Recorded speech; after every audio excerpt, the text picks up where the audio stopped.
Bom, para quem tá nos acompanhando, né, obviamente os meus seguidores já me conhecem, né, de repente os seguidores do Felipe aí que não me conhecem, eu sou o Harrison Musi, sou preparador físico de futsal, né, na verdade de atletas, mas eu trabalho com futsal já há 22 anos, 22 para 23 anos, e o intuito dessa live, né, eu usei esse termo hoje para o Marquinhos gostou, ele está lançando aí, que é pandemia de live agora, né, tem live para tudo que é lado, né, de todos os assuntos, né, o cara pode virar especialista em diversos assuntos aí né, nessas semanas de confinamento. Uma Porém, pipocando ontem, bolinha ali em cima.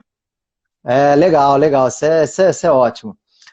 E ontem, cara, numa outra live aí com o professor Rafael Duquia, que o Mauro Santos estava participando, o Mauro, preparador físico do Magnus, falou uma coisa muito interessante, né? A questão do esforço inteligente, né? Você canalizar nesse momento é, o seu estudo, a sua energia, para aquilo que realmente interessa, né, Felipe? Porque muitas vezes o cara é lá da área de saúde, daqui a pouco ele vai ver uma live ali na parte do alto rendimento, que pode sim, vai agregar conhecimento para ele, vai agregar valor, mas muitas vezes na realidade prática dele, né, ele não vai ter essa aplicação.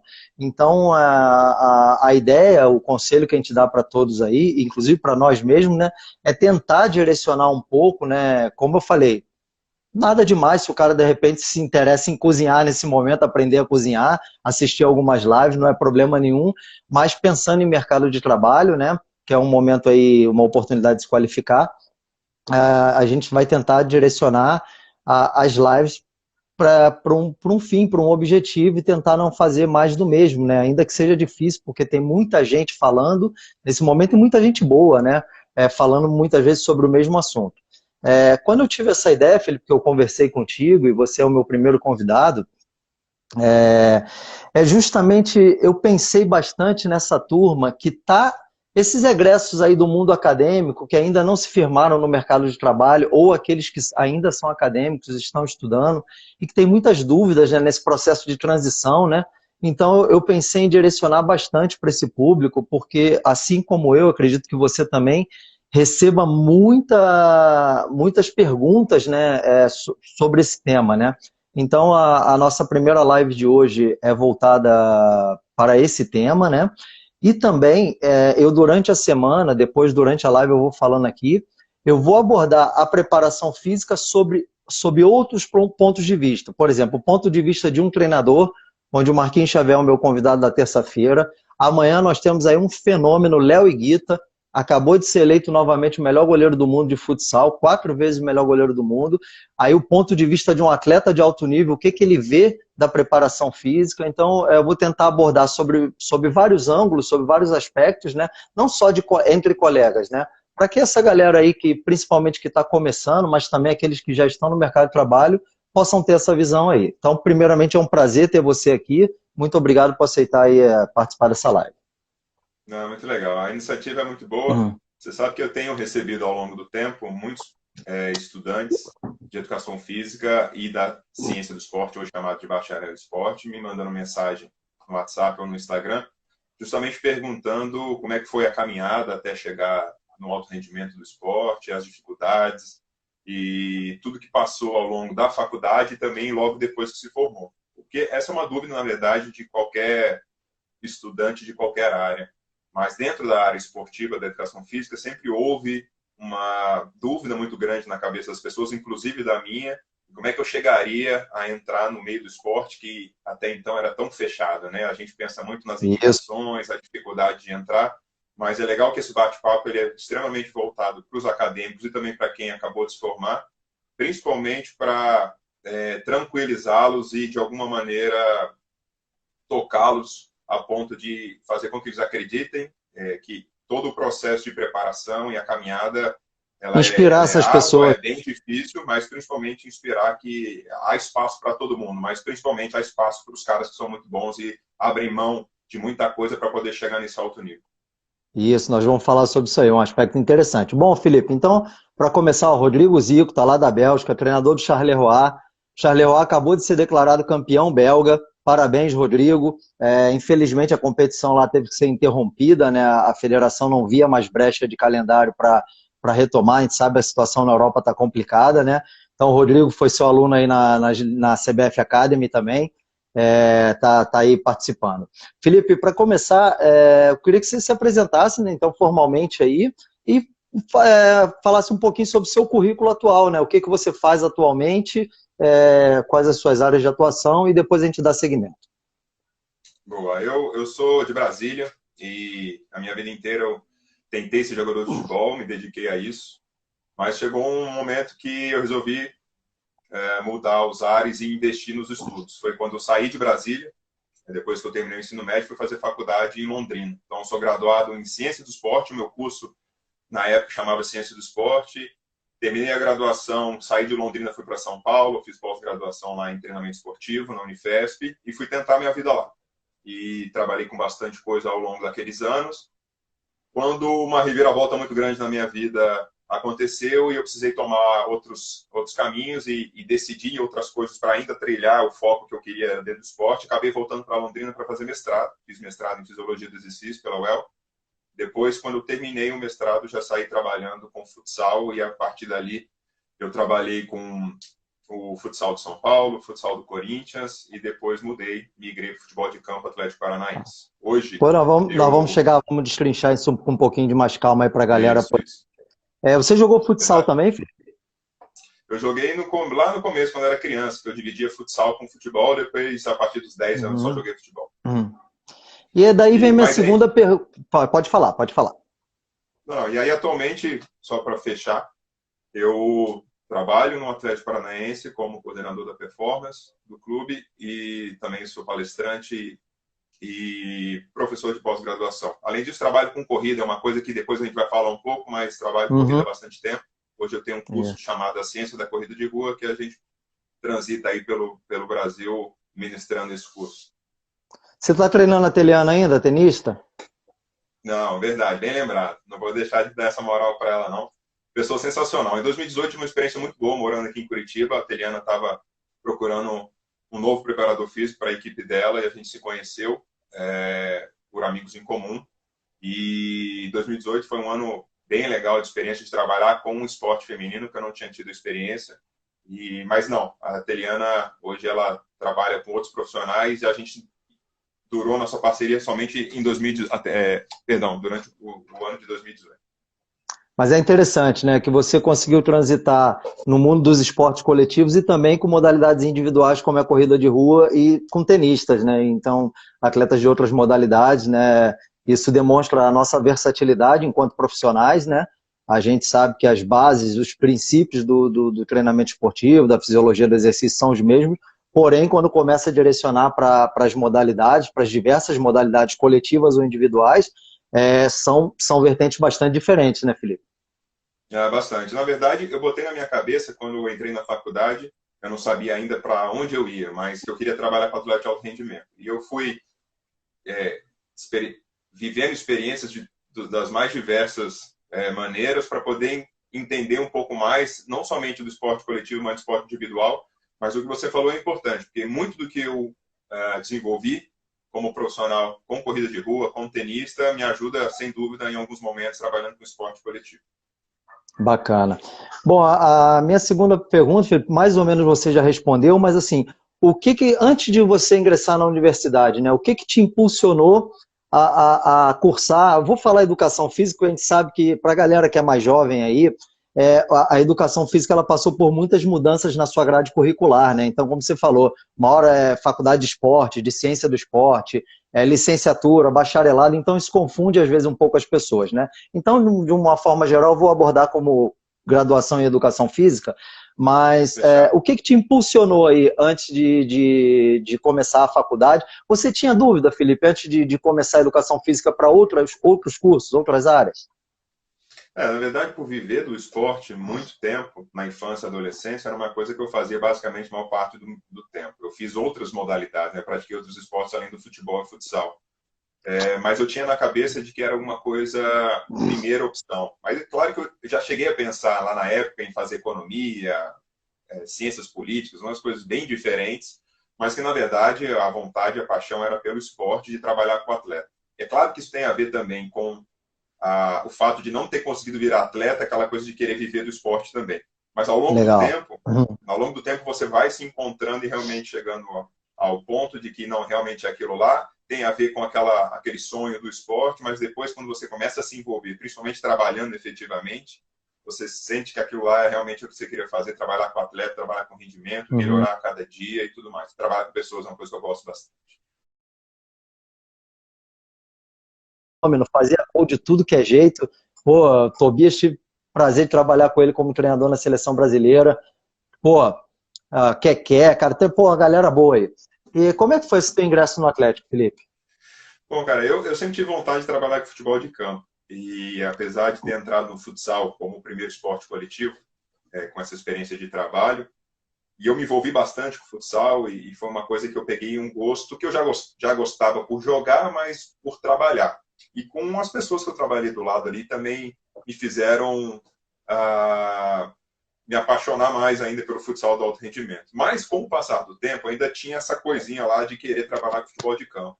Muitas pessoas falavam, não, não muda não, não tenta não, porque o futebol é complicado, tem isso, tem aquilo e tudo mais. Na verdade, mais uma vez eu volto naquela história de que o mesmo caminho, caminhos diferentes podem te levar no mesmo lugar e às vezes o futebol, para algumas pessoas seguir um caminho não deu certo, eu posso seguir outro e dar certo. Eu fiquei sabendo, e o Clube Atlético Paranaense foi um dos pioneiros nisso, de abrir processo seletivo para cargos, funções técnicas dentro do departamento de futebol. Então apareceu um processo seletivo para fisiologista, que tem tudo a ver com preparação física, né? O fisiologista, hoje chamado Sport Scientist, é um cara que trabalha com atletas, com monitoramento, com controle de cargas, com planejamento de treino junto com a comissão, enfim. Mas nos bastidores, ele não está no campo dando treino, mas ele está no campo monitorando com os equipamentos que ele tem disponíveis. E aí surgiu esse processo seletivo. Eu descobri por um amigo meu, André Fornaziero, que trabalhava lá na época. Um abraço para ele. Hoje mora no Catar, cara sensacional. E ele falou, Felipe, eu sei que você quer trabalhar futebol de campo, está abrindo um processo seletivo que é para fisiologista. E eu participei desse processo, teve 3 etapas. Foi bem legal, porque você se sente realmente numa coisa democrática, que você tem chance de tentar, de conseguir entrar, né? Porque está sendo avaliado e não por indicação somente. E no final foi uma coisa bem legal que deu certo. E em setembro de 2015 eu já estava mudando para Curitiba para começar a trabalhar com futebol. Essa transição foi uma transição bem diferente. Não vou falar difícil nem fácil, porque foi como você mesmo falou. O futebol ele tem uma outra realidade, é um outro patamar, é um outro negócio. E o futsal ele ainda se desenvolve. Então, até na realidade do dia a dia, de tarefas, de responsabilidades, de compromissos, quantidade de pessoas para trabalhar, ela é muito, muito maior. Então, foi uma transição que eu precisei fazer uma imersão, e é uma coisa que o próprio clube incentiva. Você faz uma imersão basicamente de 3, 4 semanas, entendendo, observando, antes de começar a realmente botar a mão na massa. Foi uma transição muito boa, e eu acho que eu fiz uma decisão, apesar de gostar muito do futsal, muito, muito, e peguei mais gosto ainda. Já perguntaram aqui se você vai voltar. Eu vi uma pergunta antes, eu não lembro de quem é, se você vai voltar a trabalhar com futsal. Pois é, acho que foi do Zica, eu acho. Eu já respondo ele, mas assim, foi uma transição que eu queria muito fazer, e apesar de gostar muito do futsal, eu acho que eu tomei a decisão certa, porque hoje eu estou muito feliz trabalhando com futebol e num clube que dá todas as condições de trabalho, que a gente sempre luta, né? Você falou, por exemplo, daquele início onde você trabalha com uma bola, com 3 cones, com 15, 20 atletas. Você trabalha, às vezes, pela experiência, você trabalha, às vezes, pelo um salário muito pequeno, e o clube te dá essa condição. Voltar a trabalhar com futsal, eu já pensei nisso em algumas vezes, mas no momento, hoje, eu preciso desbravar um pouco mais o futebol. Acredito muito que o futsal possa se desenvolver na medida em que ele cai nas mãos das pessoas organizadas e que levem a sério o futsal, né? Mas, por enquanto, minha vida é no futebol. Até na questão profissional, né, Felipe? Você falou, nós vivemos etapas, né? Fazemos sacrifícios, né? Mas chega um determinado momento que a gente tem que começar a recuperar tudo aquilo que a gente fez, não só de grana que a gente botou, mas todos os sacrifícios que a gente fez, né? Então, pô, nada mais justo, né? E o futsal, infelizmente, ele ainda não proporciona, né, pra gente ter uma vida um pouco mais tranquila sobre o aspecto financeiro, né? Enfim, de outras coisas. Para quem não conhece o Felipe tão bem assim, né? O Felipe, apesar de estar no futebol, ele está sempre colaborando com o futsal, né? Está sempre dando cursos aí, está sempre sendo convidado para iniciativas relacionadas ao futsal. E eu repito, Uma delas, essa aqui, uma grande contribuição que, pô, Felipe, como eu e o Nakamura, foi tão importante como nós dois. Não teve ninguém que foi mais ou menos nesse livro. Todo mundo participou de forma igual aqui. Futsal, ciência da preparação física. Então, um legado aí que a gente deixa para a modalidade, para os esportes coletivos de um modo geral, né, Felipe? Então, a gente sabe que o futsal é um esporte maravilhoso, mas que ainda carece, né, de uma estrutura, de um modelo de gestão melhor, para que dê condições para que a gente não perca os profissionais para outras modalidades, né? A gente gostaria que os profissionais que começassem no futsal, que eles tivessem condições de continuar no futsal, porque isso ia fazer com que a modalidade crescesse ainda mais, né? Eu penso dessa maneira. Não, eu penso muito desse jeito também, porque eu sempre enxerguei o futsal com bons olhos e para mim o que só falta, se ele for um produto, se ele for considerado um produto, ele só tem que ser melhor vendido, ele só tem que ser melhor trabalhado. Tem muita gente que pratica, tem muita gente que gosta e que conheço bastante gente que trabalha com futebol, que saiu do futsal para o futebol por uma questão de financeira e de projeção, mas que se tivesse as mesmas condições no futsal não teria saído de lá não. Assim como atletas também. A gente conhece vários atletas salonistas de verdade, que já tiveram a oportunidade de ir para o campo e ficaram no futsal, porque o esporte é demais, cara. O alto rendimento dessa modalidade é um absurdo de ver gol saindo faltando um segundo, você ter que defender goleiro linha. Cara, é uma coisa sensacional, eu gosto demais. Felipe, você estava falando um pouquinho sobre essa função do cientista do esporte, né, do sport scientist, que no Brasil ainda, se hoje falar o fisiologista do exercício, né, o cientista do esporte, faz a chamada aí para a tua live de quarta-feira, você vai falar sobre esse tema aí com o Daniel Gonçalves, chama a galera aí. Ah, legal. Aproveitar aqui então, galera, na quarta-feira, junto com o Daniel Gonçalves, ele é o coordenador científico do Palmeiras e do futebol de campo. A gente se conheceu no curso Fera, da CBF. Fera. Não, ele é demais. E conheci ele no curso da CBF, a gente trocou ideia, as ideias bateram, um cara de um bom entendimento, bem aberto, e até por intermédio do Fabinho, o Fabinho está acompanhando a gente aqui, Fábio Eiras, a gente teve a ideia de fazer live com esse assunto. Então, na quarta-feira, a gente vai fazer uma live. Fiquem atentos aí na divulgação do Stories e no feed do Instagram. Vamos falar sobre coordenação científica de performance, no caso, né? Como é que funciona, o que o que essa função faz, trabalha com o que, interação entre departamentos, quais são as áreas que estão envolvidas, vai ser bem legal. Fiquem atentos lá que vai ser show de bola. Vou estar ligado também. O Daniel é fera, eu convivi com ele no Vasco da Gama, um período quando eu trabalhava com basquete feminino, ele era o fisiologista do futebol profissional e um cara sensacional, muito competente. Vamos dar seguimento aqui, Felipe. A galera que está perguntando sobre o livro aí, o link está na minha bio ali, tá? Mas é futsal.loja2.com.br para adquirir o livro físico e pela Amazon dá para adquirir o e-book, tá? Tanto em inglês quanto em português. Nesse momento está um pouquinho complicada a questão da expedição. Eu estou em quarentena domiciliar, eu retornei da Austrália na sexta-feira da semana passada, estou completando 9 dias aí, então pelas recomendações dos órgãos de saúde, né, ficar pelo menos 14 dias dentro de casa, né, estou respeitando isso aí, então não estou podendo sair para botar no correio por enquanto, tá, pessoal? Então essa questão da entrega pode ser que demore um pouquinho mais, mas quem quiser adquirir o livro, futsal.loja2.com.br, o link está lá na bio. Vamos seguir aqui? Felipe, teu recado aí, a gente indo para a parte final dessa live maravilhosa, estou muito feliz aí com o nosso bate-papo. Qual o seu recado que você dá para quem está buscando aí o seu espaço no mercado de trabalho, principalmente nesse aí relacionado ao mundo dos esportes, né? A gente sabe que o leque da educação física ele é muito amplo, né? A gente tem a parte escolar, tem a parte de academia, ou tem a parte mais voltada para a área de saúde, né? Então, mas mais focado para quem quer trabalhar assim no mundo dos esportes. Qual o teu recado que você dá para essa galera aí que ou recém-formada ou que ainda é acadêmico? Legal, Harrison. Essa é uma dica que eu dou para todas as pessoas que perguntam. Muitas vezes a gente fica preso a determinadas capacitações, conhecer certas pessoas, preciso andar com aquela pessoa, preciso fazer esse curso, preciso fazer aquela pós-graduação, preciso mudar de cidade, eu preciso abrir mão de tudo e correr atrás do meu sonho. A primeira coisa que eu falo para as pessoas que estão pensando em trabalhar com esporte é realmente esquecer de uma vez por todas, isso faz parte de formar a tua mentalidade de que é muito difícil. É muito difícil. São poucos que conseguem. O futebol é muito fechado. É muita educação. panela, só o panelaço lá, só entra quem é amigo e tudo mais. Uma coisa que eu sempre pensei é o seguinte: se tiveram pessoas que conseguiram, você também consegue. Tem uma frase que eu não sei de quem que é, mas eu li isso uma vez na parede da faculdade, olha só. Na parede da faculdade, e eu guardei isso para mim, cara. Eu nem fico falando muito não, mas hoje eu vou falar. Eu não gosto muito dessas frases feitas nem nada, eu gosto de uma coisa muito mais natural. Mas é uma frase que me marcou, que assim, nem todos que tentaram conseguiram, mas todos que conseguiram tentaram. Mas todos conseguiram tentar, exatamente. Então essa que é a ideia. Você tem que tentar fazer o que você quer da tua vida. Muitas pessoas reclamam, pô, cara, mas não dá dinheiro. Eu posso dizer para vocês que tem pessoas muito bem-sucedidas que estão fazendo dinheiro na educação física, seja no esporte, seja em outra área.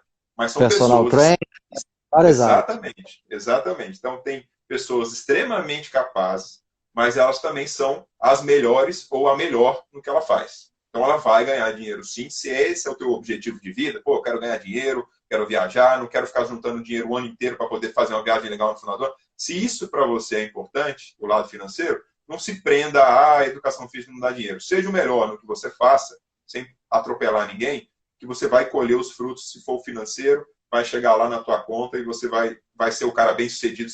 Para você isso é ser bem sucedido.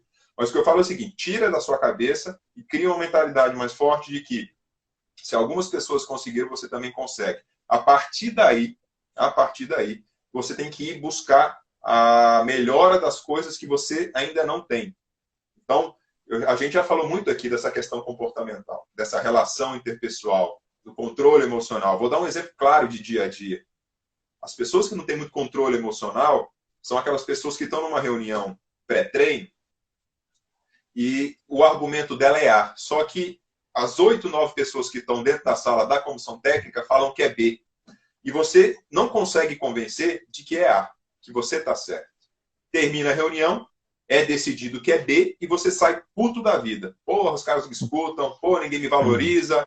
E aí você tem, 2 horas depois, um treino no campo para lidar com 30 e poucos jogadores. Só que você está remoendo aquilo lá ainda. Ah, era para ter sido A, tô puto da vida. E você não consegue controlar essas emoções. E no campo você desconta em alguém, ou o trabalho não sai com a qualidade que tem que sair. Você acaba coisas pequenas transformando em coisas grandes. Então, na verdade, assim, você conseguir gerir suas emoções é uma das qualidades que você tem que se desenvolver. Dentro da parte técnica que a gente já falou, estudar, capacitar, cursos, conexões, networking, foca no quanto você precisa desenvolver os seus defeitos ou aquelas qualidades que não estão no 100%.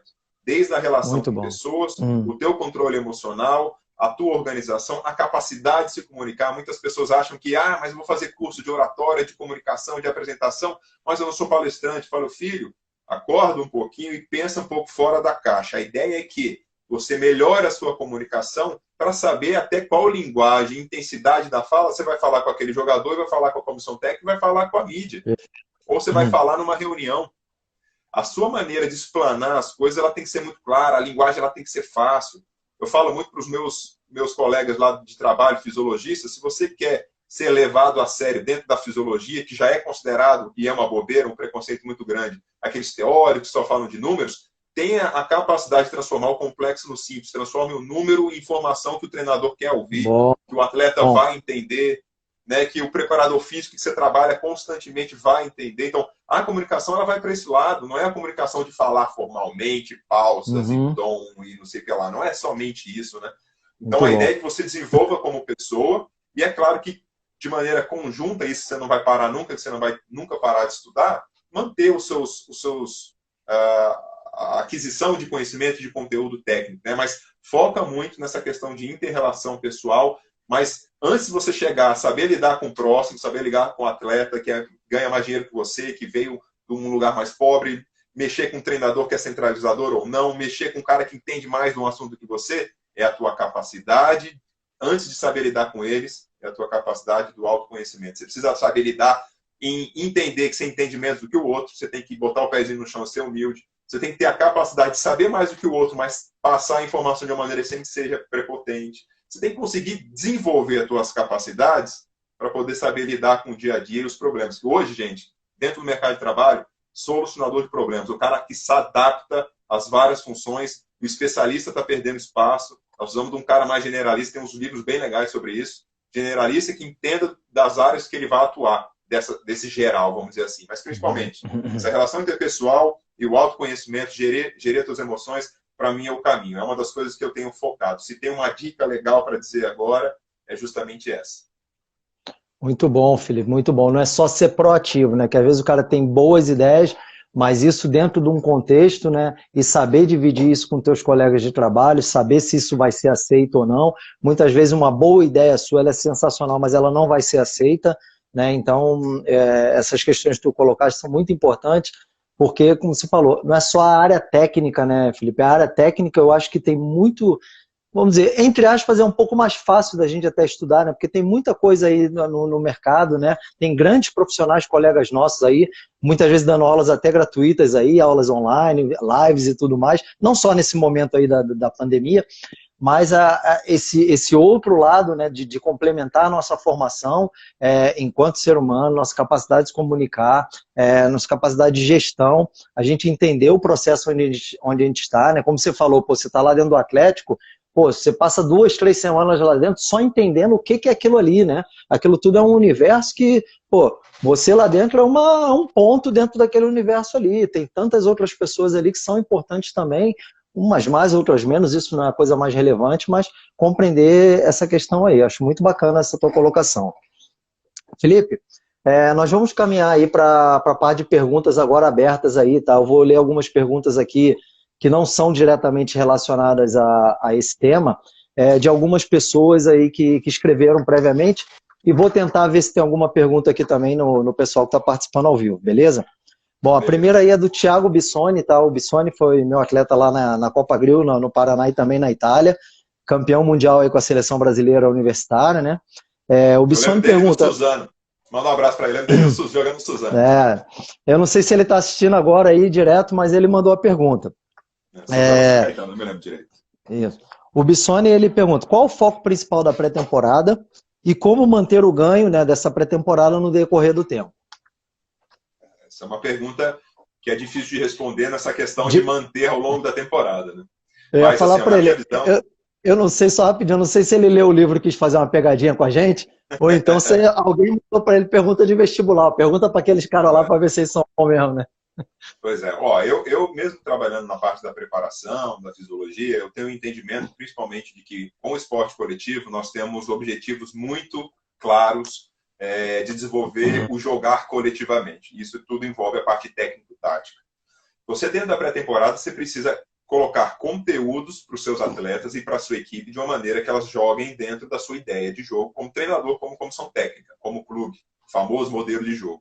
Ali tem algumas informações, alguns conteúdos que você vai aplicar ao longo do tempo, você vai sistematizar isso para poder criar esses comportamentos nos seus atletas, nas posições e o jogar coletivamente. Pensando na preparação física, ela tem que estar muito conectada com isso. Então, para mim, você vai pensar em pré-temporada com o olhar da preparação física em condicioná-los para suportarem jogar daquela maneira que o treinador quer que eles joguem. Tá? Então, uma coisa bem contextualizada, uma coisa bem sistêmica. Ao mesmo tempo, existem necessidades individuais. Cada atleta tem as suas qualidades e deficiências que você precisa trabalhar em cima delas. Diferente no esporte individual, onde você vai focar em algumas coisas em que quem corre mais rápido é quem vai vencer, quem for mais resistente é quem vai aguentar o jogo mais tempo. No futebol e esportes coletivos em geral, é mais complicado você trabalhar capacidades físicas assim de maneira tão isoladas. Você trabalha considerando a individualidade de atleta. Mas se você tiver como carro-chefe os conteúdos técnico-táticos, facilita muito em fazer com que o atleta tenha condição de jogo, condição atlética, até a gente tem usado muito a questão de preparação atlética, para dizer que não é somente físico. Eu tenho que estar condicionado não somente fisicamente para poder suportar o jogo e suportar a maneira de jogar junto com meus companheiros dentro de campo. Então a ideia da pré-temporada é fazer com que a gente se condicione de maneira ampla, atlética, para que a gente comece a temporada competitiva numa condição ótima para suportar o que vem pela frente. Agora, manter a temporada inteira numa condição igual, acho muito, muito complicado. O que a gente tem que fazer é entender o calendário que você tem e a realidade das suas semanas para que os atletas se mantenham numa condição ótima e que suportem jogar jogos frequentes você tendo que manipular essas variáveis ao longo da semana, em treinos leves, treinos mais fracos, para que eles suportem principalmente as competições de longa duração. Agora, suportar o ano inteiro eu nunca vi, não. Chega uma hora que tem um atleta que cai mais, o outro cai menos, a equipe, de uma maneira geral, também decresce, Sim. mas basicamente é isso aí. Não sei o que você Bom, acha, Emerson. complementando, assim, a gente sabe que tem muitas coisas que interferem, né? Calendário, né? Quantidade de jogos, né? O intervalo entre jogos, por exemplo, falando do futsal, a gente sabe que no Brasil as equipes que jogam Liga Nacional e estaduais é uma loucura, né? Desce de ônibus, entra no avião, desce do avião, vai para a quadra e assim sucessivamente, né? 2, 3 jogos numa semana, pouco intervalo de recuperação, pouquíssimo tempo para treinar, né? Mas isso acontece também em outras modalidades. Se a gente pegar a NBA, por exemplo, né, quando chega no playoff, os caras só viajam e jogam, né? Viaja para lá, joga, volta. Quer dizer, não tem treino mais, né? Não é uma exclusividade do futsal e também do futebol que vem com problema de calendário há muitos anos. Esse é um aspecto. Outra coisa que eu acho que se superestimou a condição da pré-temporada, né? As pessoas imaginavam que a pré-temporada fosse o grande salvador do ano, né? Obviamente, saíram até estudos recentes agora, eu não lembro agora o autor, correlacionando atletas que fizeram a pré-temporada e aqueles que não fizeram. Aqueles atletas que conseguiram fazer a pré-temporada, né, direitinho ali, sem ter nenhum problema, sem apresentar lesões, conseguiram completar a maior parte das sessões de treino, eles tiveram menos lesões ao decorrer da temporada. E aqueles que sofreram mais na pré-temporada, já tiveram problemas ali, continuaram apresentando problemas ou até mesmo agravaram no que diz respeito a lesões. A gente sabe que a pré-temporada ela sim tem uma importância, Felipe, mas quem está nos assistindo precisa compreender que ela não é a salvadora de toda a temporada, né? Porque muitas vezes você escuta assim, pô, fiz a pré-temporada, pré-temporada tô bem, o cara acha que vai chegar lá na última competição, na última final do ano, arrebentando por causa daquela pré-temporada que ele fez em janeiro. Isso nós já estamos lá em novembro. Então, assim, tudo que vai acontecer no meio do caminho, né, também é muito importante, né? Aí cabe a nós, né?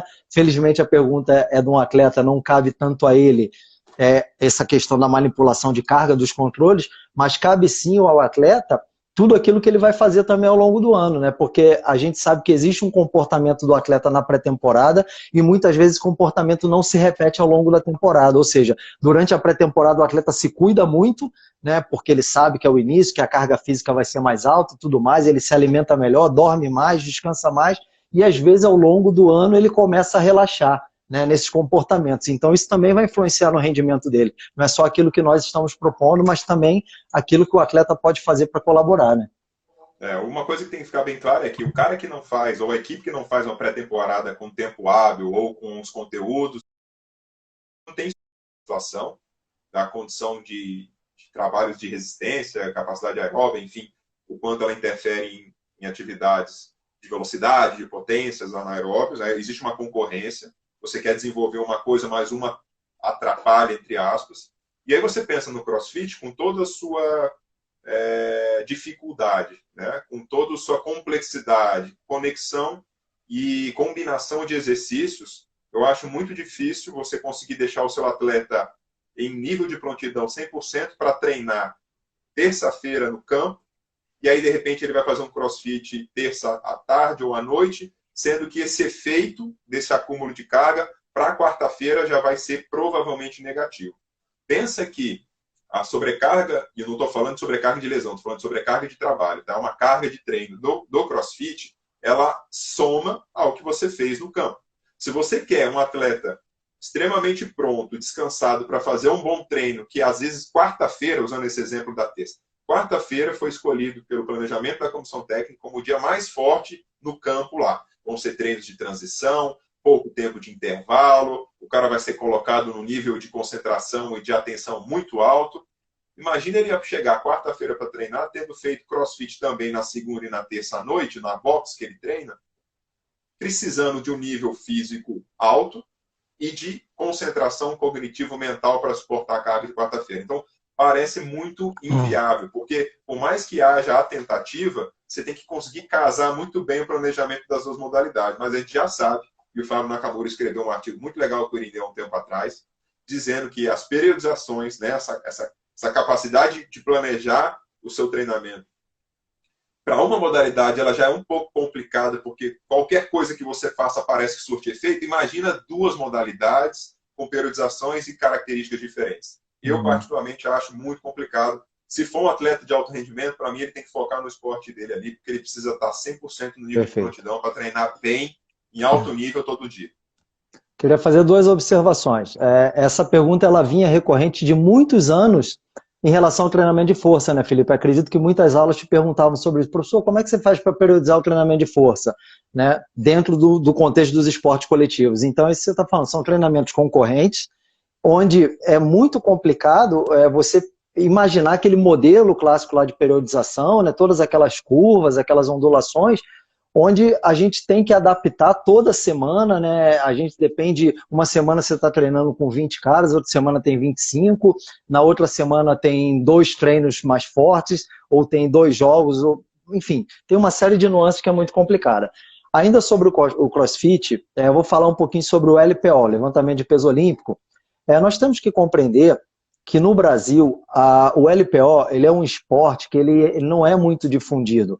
Ao passo que em outras praças, né, como Estados Unidos, leste europeu, os países mais ali do bloco comunista, eles já têm o LPO como uma modalidade onde esses jovens, eles praticam já desde cedo, né, Felipe? Eles começam com 12, 14 anos, enfim. Eles já têm toda uma bagagem. Então fica muito mais fácil. Se daqui a pouco um jovem desse lá da China, por exemplo, ele praticou LPO desde 14 anos de idade, mas sei lá, daqui a pouco aos 18 ele foi direcionado para o judô. Ele agregar as técnicas do LPO no treinamento dele de judô, para esse cara vai ser muito mais simples, porque ele tem uma bagagem da vida inteira. No Brasil, como é que eu, Harrison, vou pegar o meu atleta de futsal de alto rendimento e ensinar técnicas para ele, por exemplo, o clean, o jerk, se eu mesmo, na minha prática, eu não tenho uma técnica muito apurada, entendeu? Então, sob o risco de lesionar o meu atleta. Eu relato isso no livro. Atleta meu com 28 para 29 anos de idade, bota uma barra nas costas, olha para minha cara e fala: professor, eu nunca fiz um agachamento livre na minha vida. Como é que eu vou exigir desse cara fazer um movimento, um arranco, né, um arremesso, um movimento de levantamento de peso olímpico?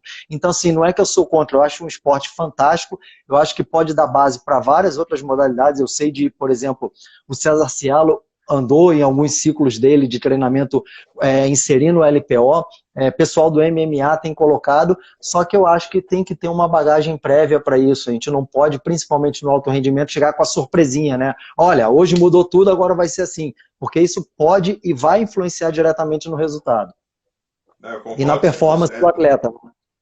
Concordo totalmente, Harrison. A ideia do LPO como método de treino ela é bem interessante e ela já é comprovada que você pode desenvolver a potência pensando nessa conexão do corpo como um todo, principalmente... Cadeia cinética, né? Tudo integrado. Perfeito. Agora, mais uma vez, a gente volta um pouquinho na nossa conversa quando a gente estava falando da parte acadêmica e o que a gente tem que ter de foco e o que serve para nós na nossa realidade. O LPO é uma técnica muito complexa. As pessoas que sabem fazer bem são pouquíssimas, aquele movimento limpo. São poucas as pessoas também que a gente tem hoje em dia. Se pensar numa proporção de quantos trabalham e quantos sabem realmente ensinar, são poucos bons treinadores de LPO. E é uma modalidade em outros países, como você mesmo falou, que é uma modalidade olímpica, é uma modalidade por si só, a pessoa treina só para aquilo ali. Você colocar isso no esporte, para quem nunca vivenciou nada, você deu o exemplo do agachamento, não faz muito sentido. Então, diante da sua realidade, foque nas coisas que você entende, manja, sabe ensinar e que o atleta vai conseguir fazer. O LPO, como método, é muito interessante, só acho que tem que ter o melhor momento para poder encaixar se você tem tempo para isso. Imagina ter que ensinar uma técnica tão complexa se você não tem tempo nem para treinar direito a força que você quer específica, a força funcional para o seu próprio esporte, né? E principalmente, quem está ensinando tem que saber ensinar, né? Porque senão você corre o risco de entrar num campo minado aí muito perigoso. É só deixar claro que nós não somos contra, né? Mas é que tem que ter bastante cuidado quando a gente engloba outras modalidades. Uma coisa é você fugir da rotina, né, Felipe? Por exemplo, uma vez na semana, isso num período de 3 meses, sei lá, em uma vez você levou a sua equipe do Atlético numa aula de spinning, por exemplo, de bike indoor, para quebrar a rotina um pouco, para variar, não sei, ou leva numa piscina para fazer um regenerativo. Isso é um contexto. Quando você bota isso sistematizado ao longo da semana, né, a gente tem que ter cuidado, saber onde está pisando, né, sob o risco de não lesionar o atleta e não prejudicar a performance da equipe, né? É isso aí mesmo. Perfeito. Felipe, vamos para as últimas perguntas aqui. A gente já estourando mais de 1 hora e meia. Eu estou feliz que a audiência tá sendo mantida aí, mas Legal. também respeitar não só os teus horários aí, para não ficar cansativo, o pessoal que está assistindo também. Tem 2 pessoas já perguntaram aí. Estratégias de recuperação, Felipe, o que você sugere aí?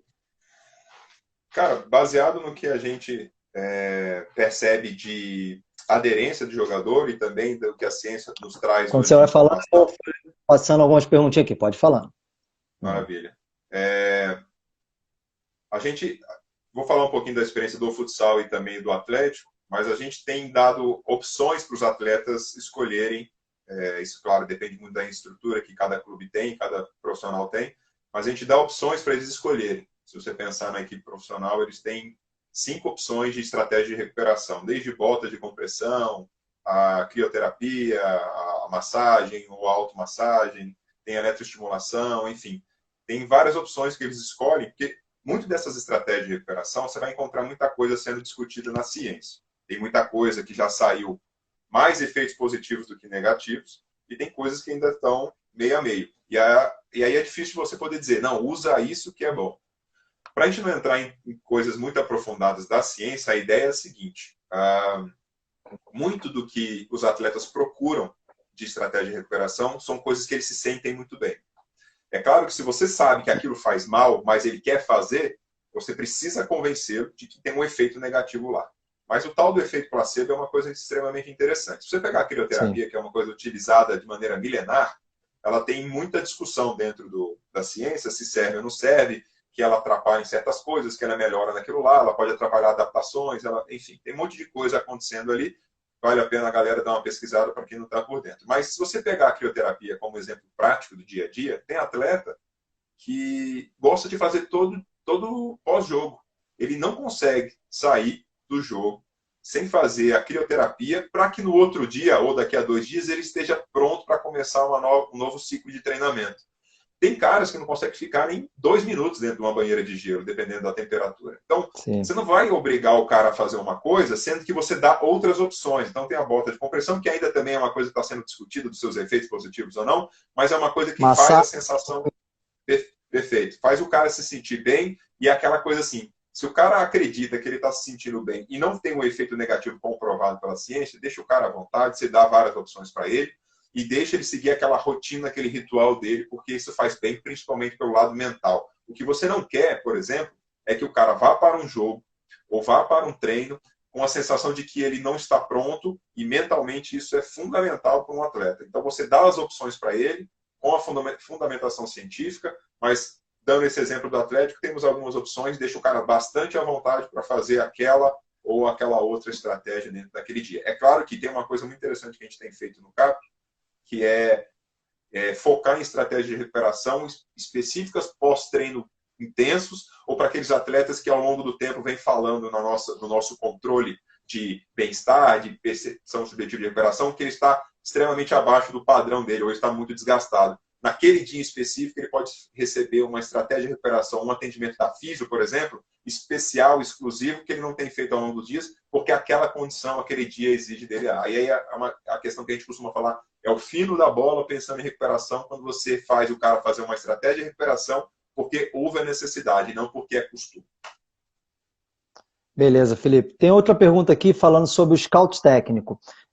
O quanto vocês usam lá, canalizando a questão do scout para a preparação física. Acredito aí que ele está falando mais sobre o scout técnico mesmo de jogo, né? Não os outros meios que nós temos aí de monitorar a carga pelas métricas, né? GPS, acelerômetros, etc. E sim pela questão do scout técnico, se vocês, na área aí da preparação física, da fisiologia do exercício, se vocês têm alguma utilidade aí para vocês. Para mim, esse não é nem o futuro próximo, para mim esse já é o presente, a conexão dos dados físicos, da preparação, da fisiologia com a parte tática, com a parte de análise de desempenho. Nós temos uma equipe muito boa, tem muitos profissionais envolvidos na análise de desempenho, junto com os treinadores de comissão, que com essas informações e todas as estruturas que se tem da parte de softwares, programas e câmeras e por aí vai, a gente tem um sistema interno que permite essa conexão, mas para mim já é o agora conectar essas duas informações, né? que vem da preparação de fisiologia, com a parte de análise de desempenho. A gente tem começado a trabalhar, porque a gente depende também, além do conhecimento e interpretação dos dados, a gente precisa também de um software que conecte essas duas informações num lugar só, numa plataforma só. Hoje já tem várias empresas que fazem isso e nós estamos estudando, junto com a galera da análise de desempenho e da parte da coordenação técnica e metodológica, qual que vai ser a empresa, qual que vai ser o sistema que vai fazer essa conexão para nós. A gente ainda não está nesse nível alto de conectar as duas coisas, a gente ainda faz de maneira separada. A gente quer, de uma vez por todas, conectar, unificar numa plataforma só. Mas, para mim, esse é o que a gente conversou ali atrás, é a contextualização das coisas. Você falar que o cara correu 10 km no jogo, não quer dizer nada, é um número frio. Agora, ele correu 10 km dentro de um contexto de jogo, de ataque, daquilo, opa, a gente começa a falar um pouquinho mais sobre futebol. Né? Felipe, você acha que a gente chegou num ponto, falando em monitoramento de carga, isso é uma pergunta minha, você acha que chegou num ponto que a gente já está caminhando para o menos é mais? Você acha que chegou num momento que eu vejo dessa maneira, tá? Aí não quero induzir a tua resposta, mas dizendo o que eu vejo, e você pode discordar, obviamente. Que a gente chegou num ponto que acho que tem muita informação, tá? E muitos profissionais não estão sabendo lidar com todas essas informações ou muitas vezes não conseguem canalizar para a prática. Essas informações que eu acho que é o mais importante, porque você tem uma série de dados, isso aconteceu muito com os testes físicos no passado, né? Tinha uma série de testes, a gente não conseguia retestar e muitas vezes não aplicava o resultado daqueles testes na prática. Com o monitoramento de carga, você acredita que está acontecendo o mesmo processo? Essa simplificação, vamos dizer assim, não uma banalização, mas uma simplificação. Com certeza, Ederson. Eu acho que está começando a caminhar, na verdade já caminhou para uma qualidade melhor da utilização dos dados e de escolhas, né? Parar de fazer registro de dados, coleta de dados, sem dar um fim para aquilo lá. Nós temos que pensar, assim, em menos é mais, em quantidade de informações, também em tempo e carga de trabalho em campo, focar na qualidade e intensidade, para não treinar com bastante, uma duração muito alta e com cargas muito elevadas, sem ganhar conteúdo, sem dar conteúdo e o atleta ganhar esse conteúdo. Eu acredito que sim, no monitoramento tem muita informação hoje, a gente tem que saber utilizar, escolher as que são importantes para nós e para o nosso esporte, que faz sentido para o entendimento do clube, que essa informação vai se conectar com o futebol, com a análise de desempenho, e fazer com que ela seja bem aproveitada e não fique um mar de dados, um mar de informação sem ninguém utilizar nada. Eu acredito que sim, nós temos que ser muito mais diretos, né, eficientes na utilização da informação. Isso já tem acontecido. Beleza. Pessoal, vai ser a última pergunta, porque a gente daqui a pouco já vai estourar a segunda hora aí, e o Felipe já deve estar cansado lá. Cara, se deixar, eu falo muito. Não, eu também, eu adoro, então assim, a gente vai ficar aqui fazendo 3, 4 lives seguidas, e a audiência está se mantendo, então, mas assim, pessoal, terão outras lives aí, tanto minhas quanto do Felipe, do Fábio Nakamura, de tanta gente boa aí ao longo da semana, né? Então dá para destrinchar vários assuntos. Desculpem aqueles que a gente não vai conseguir responder, eu estava dando uma passada aqui agora, tem muita pergunta, não dá para a gente responder tudo numa live só. Eu vou ficar com essa aqui, porque é um assunto que eu gosto bastante, que tem no livro também. Felipe, pergunta do Vitor Tanu aqui, Tano. Como alinhar a preparação da equipe juntamente com a parte do treinador? Como se dá essa relação? Legal, Vitor Tanu é um calouro meu de faculdade, um cara gente boa, muito legal. Ah, que legal. Ele foi estagiário lá na época do São Paulo, muito legal. Um abraço para você, Vitão. Bom, Vitor, essa é uma pergunta que todo mundo tenta arrumar uma solução, porque envolve, primeiro, a boa relação com a comissão técnica. Segundo, o treinador fazer o papel de líder e deixar de ser centralizador, dando essa importância para os vários membros da comissão técnica, e deixar você falar, e deixar você trabalhar, deixar você contribuir. E eu tenho certeza que muitas pessoas que perguntam, assim como o Vitor, devem ter passado por experiências de ter sido pouco valorizado no trabalho, pouco escutado. Parecia que você trabalhava sem muita importância e sem muito objetivo, porque você nunca era ouvido. A ideia, ela passa muito pela capacidade do líder, que aí é o caso do treinador, de gerir todo mundo e permitir um ambiente extremamente coletivo e de confiança.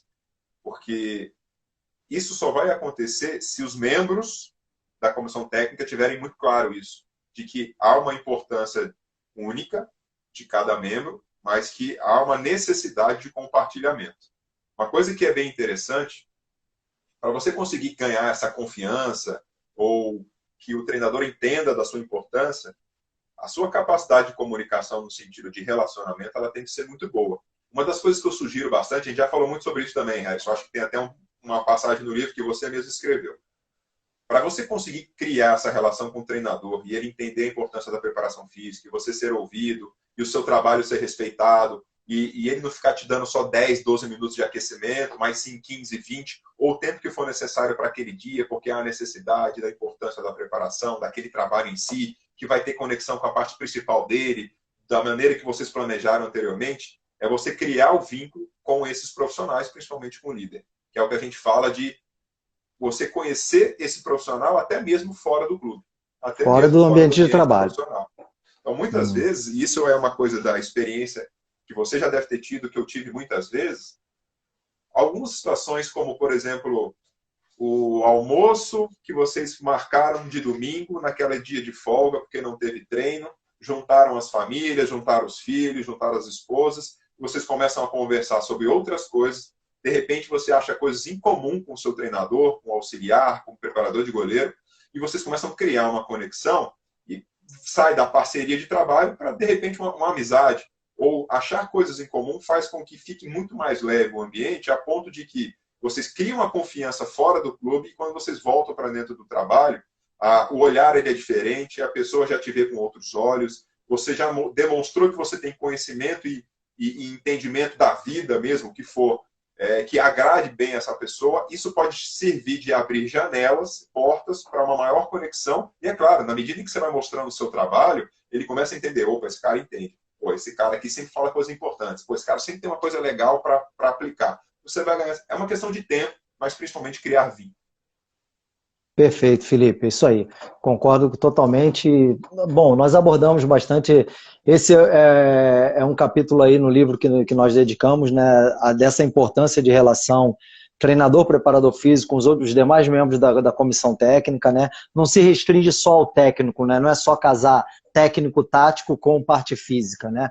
Que na verdade, hoje, pensando em treinamento sistêmico, né, nem deveria haver essa divisão toda, mas enfim,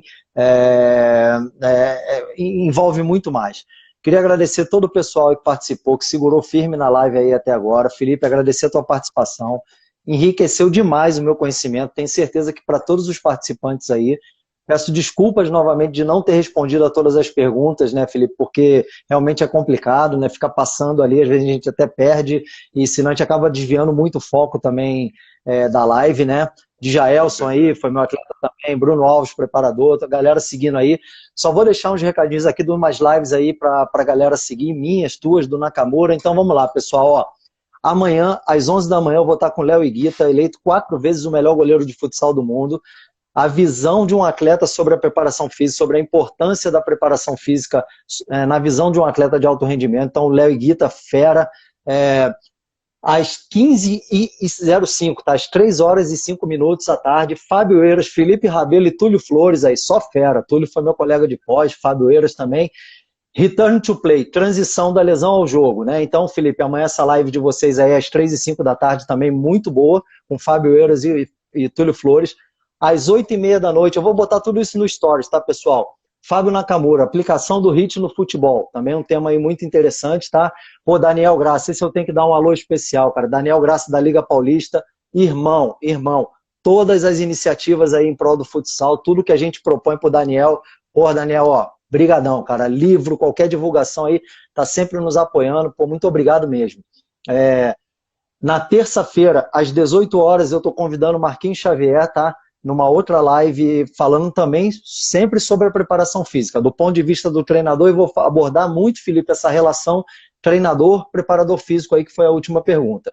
E, por fim, na quarta-feira, às 18 horas, Felipe Rabelo e Daniel Gonçalves, coordenador científico do Palmeiras, falando sobre coordenação de performance. O que é essa função aí, destrinchando um pouco mais para a galera, beleza? Maravilha. Valeu, Felipe. Muito obrigado aí mais uma vez pela parceria. Tamo junto sempre. Valeu, Regis. Obrigado pela oportunidade de bater papo. Gosto bastante. Você vê que eu falo bastante aqui. Eu também.